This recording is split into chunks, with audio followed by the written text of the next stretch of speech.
यदि आप ब्रह्मचर्य नहीं हैं तो आप में स्वाभाविक ये कमियां जागृत होंगी जो अध्यात्म में चलने ही नहीं देंगी। ब्रह्मचर्यहीन के लक्षण, जिन्होंने ब्रह्मचर्य का नाश किया है, अपने आप जांच लेना। उसके अंदर बार बार काम पीड़ा जागृत होगी, उसका विचार कामाशक्त होगा, पहला लक्षण। बस उसकी बार बार वृत्ति काम की आएगी, बार बार पीड़ा हृदय में काम भोग की प्रेरणा देगी। वो इतना असमर्थ होने लगता है कि आंख मिला के बात करने की भी हिम्मत नहीं रह जाती उसमें। हर समय उसके अंदर एक हीनता सी छा जाती है। वो बहुत चालाकी से अपने को छुपाना चाहता है, झूठ बोलता है, थोड़ी ऐंठन भी दिखाना चाहता है कि मैं कुछ हूँ, पर अंदर से खोखला हो जाता है। ये दुर्गुण उसके अंदर जागृत होते हैं जो ब्रह्मचर्य का नाश करता है। उसके चेहरे में प्रसन्नता कभी झलक ही नहीं सकती, दुखी व उदास,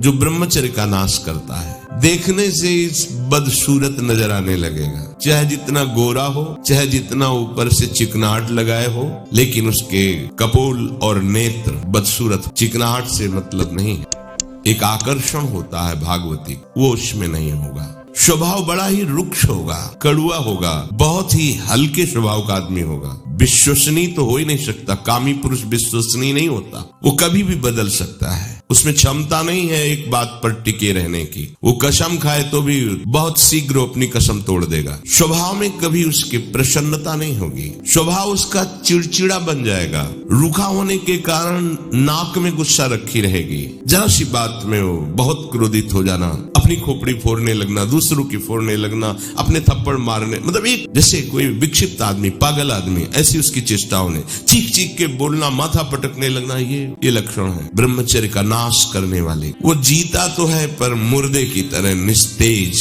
उसमें उत्साह, उसमें शूरवीरता, ये सब क्षीण होने लगे। शूरवीरता काम क्रोध आदि को सहन करना है। उसके कपोल में हल्के हल्के से सांवले दाग प्रकट होने लगते हैं, एक झुर्री सी पड़ने लगती है, ये वीरनाश का लक्षण है। आंखें धस जाती हैं और उसकी हड्डियां कमजोर होने लगती हैं, बाल पकने लगते हैं, झड़ने लगते हैं। वीर भगवान के द्वारा दी हुई वो शक्ति है जिससे भगवत प्राप्ति में बहुत सहयोग होता है। ये जानबूझकर ऐसी क्रिया करते हैं जिससे वीरपात हो। रोग न रहते हुए भी इनको बहुत सी पीड़ाएं स्वाभाविक प्रारंभ हो जाती हैं। जर्जर, दुर्बल, भागवतिक कामों में निरुत्साह, भजन करना, परिक्रमा करना, समय से उठना, समय, ये सब उत्साहहीन होते हैं। थोड़ा भी परिश्रम या मेहनत करने पर हांफने लगना, थक जाना, दैनिक दिनचर्या बिल्कुल ठीक ना होना, चित्त में बहुत सी कुचिंताएं बढ़ जाना, थोड़े से डर की बात आते ही हृदय में ऐसी धड़कन होने लगना, भयभीत होने जाना, थोड़ा सा दुख एक पहाड़ जैसा लगना, थोड़ा सा भय ऐसा लगना कि अब क्या होगा, घबराहट पैदा हो जाना, बार बार भूख लगना, पर वो भूख पचाने वाली नहीं होती। वीरनाश करने वाले को बार बार खाने की इच्छा होती है क्योंकि उसका लीवर खराब हो रहा है। ये अच्छा लक्षण नहीं बार बार भूख लगना कि बहुत बढ़िया लीवर काम कर रहा है, नहीं, अंदर कब्ज बन रही है, लीवर डाउन हो रहा है और आपको बार बार भूख ले रही, ये झूठ में फंसाया जा रहा है। ये झूठी भूख है जो तुम्हारा रोगों का घर बनेगी। उसकी जठराग्नि मंद पड़ जाती है, भोजन ठीक से पचता नहीं, मलबद्धता हो जाती, कब्जियत हो जाती है। परिणाम में बवासीर आदि कई तरह के रोग प्रकट हो जाते हैं। या तो नींद नहीं आने लगेगी या फिर ऐसी आएगी कि घंटों, मतलब 8-10 घंटे सोए फिर भी उठे, फिर भी आलस्य, प्रमाद, ये बना रहेगा। आंखों में हर समय भारीपन बना रहेगा, बिना किसी चेष्टा के रात्रि में स्वप्न दोष हो जाएगा, वीरपात हो जाएगा। ये उसके लक्षण है जो जानबूझकर ब्रह्मचर्य का नाश करता है। वीर का इतना पतला हो जाना कि लघु शंका के लिए जोर करने पर वीर निकल जाना, बहुत बड़ी हानि है। नए नए बच्चों में जब उनसे प्रश्न करते हैं कि आपके दर्शन से ऐसा महसूस होता है आप कोई गलत चेष्टा करते हैं, तो कहते हैं अब नहीं करता, लेकिन पहले जब आपसे मिला नहीं था तब होती थी, लेकिन लक्षण तो अब भी प्रकट हो रहे हैं। तो स्वाभाविक वीरपात हो जाता है, स्वप्न दोष में भी और लघु शंका में भी। इसका कारण है आपने बहुत ही गलत आचरण किए हैं।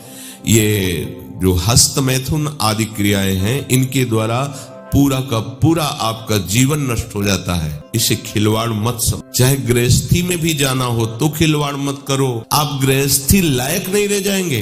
आप जो गृहस्थ धर्म में संतानोत्पत्ति क्रिया है, आप उसके लायक नहीं रह जाएंगे। आप में योग्यता नहीं रह जाएगी। इसलिए सावधान। परमार्थ में चलना है तो अत्यंत आवश्यकता ही है ब्रह्मचर्य की, पर गृहस्थ में चलने के लिए भी ब्रह्मचर्य की आवश्यकता है। जहां वो पेशाब करने के लिए जोर लगाते हैं तो वीर्य स्खलित होने लगता है थोड़ी थोड़ी मात्रा में। ये हस्त मैथुन करने वालों का प्रधान चिन्ह है। इसका परिणाम यहाँ तक हो सकता है कि पुरुषत्व का नाश होकर नपुंसकता आ सकती है। हाथ पैरों के जोड़ पर बिना किसी कारण के दर्द होना, कमर में, गांठ में, जहां संधियां हैं, अस्थियों का जोड़ है, वहां दर्द होने लगना। सर में जरा भी विचार करने पर दर्द पैदा हो जाना। किसी विषय पर विचार कर या मंत्र में ध्यान कर तो सर में दर्द होने लगना।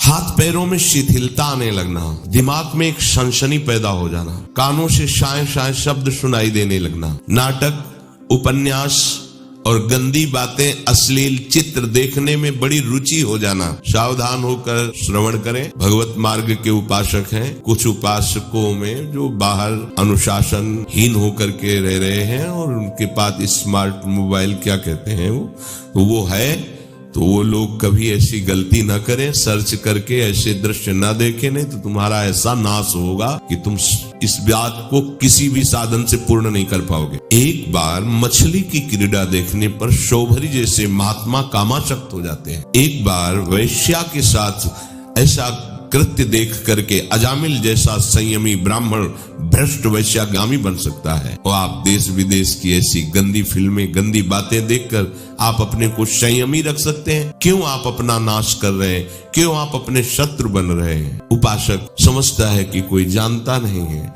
लेकिन तुम जिसको जानने के लिए चले वो तो तुम्हें जान रहा है ना। वो कैसे तुम्हारे सामने आएगा? कैसे तुम्हारे मुख में नाम चलेगा? कैसे हृदय में भगवत प्राप्ति का उत्साह रह जाएगा यदि आप ऐसा? उपासक को नाटक, उपन्यास, सिनेमा, अश्लील चित्र, गंदी पिक्चरें बिल्कुल नहीं। क्यों अपना नाश कर रहे हो? पर उसको रुचि हो जाएगी। जो व्यभिचारी प्रवृत्ति से युक्त है उसको ये अच्छा लगेगा। बार बार पेशाब होने की इच्छा होना, पेट में ऐसा लगना जैसे बहुत गर्मी पैदा हो गई है, और प्रमेह आदि उग्र रोगों का प्रादुर्भाव हो जाना, ये ब्रह्मचर्य नाश का लक्षण है। तलवे, हथेलियों पर पसीना आने लगना, हाथ पैर में जरा भी काम करने के लिए चलो तो कंपायमान होने लगना, थोड़ा भी ऋतु परिवर्तन बीमारी को पैदा कर देना, थोड़ा सा गर्मी, थोड़ा सा सर्दी, बीमार। उसे प्रकृति का प्रहार सहन न करने की सामर्थ्य आ जाती। वो प्रकृति का प्रहार सहन नहीं कर सकता, ऐसी स्थिति हो जाती है। चेहरे पर मुहासे प्रकट हो जाना, कभी कभी अचानक खड़े होने पर आंखों के सामने अंधेरा छा जाना, अधिक वीरपात होने पर मूर्छा भी आ जाना, स्मरण शक्ति का ह्रास हो जाना। बहुत बार प्रयास करो फिर भी याद नहीं होगा।